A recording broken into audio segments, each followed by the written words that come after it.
David Dayen, I wanted to ask you a last question about the piece you wrote, 2023, a year for executive action.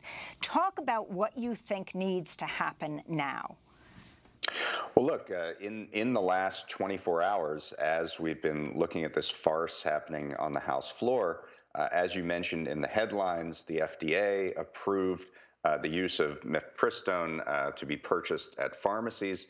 There was an extraordinary ruling from the Office of Legal Counsel in the Justice Department saying that U.S. Postal Service could ship mifepristone even to red states where abortion is banned.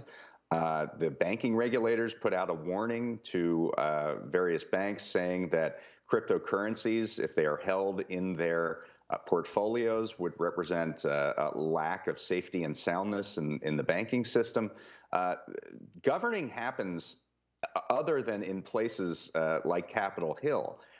And the Biden administration and Congress passed major laws like the infrastructure bill, which Biden is going to be speaking about today, like the Inflation Reduction Act, which has this extraordinary amount of funding for the reduction of greenhouse gas emissions, like the CHIPS and Science Act for semiconductor manufacturing. And all of those have to be implemented. And so the next 2 years, isn't going to be about legislative action. Obviously, the House can't even figure out who to run it, but it can be a time of real governing changes as these big laws get implemented. And whether or not they're implemented in particular ways that benefit corporate interests or not is very critical. After the passage of the Dodd-Frank law, the financial reform, lobbyists said that this was halftime, and that in the second half, they would go to the various regulatory agencies and try to mold the rules that have to be written out of that law to their particular interests. And we're going to see that again.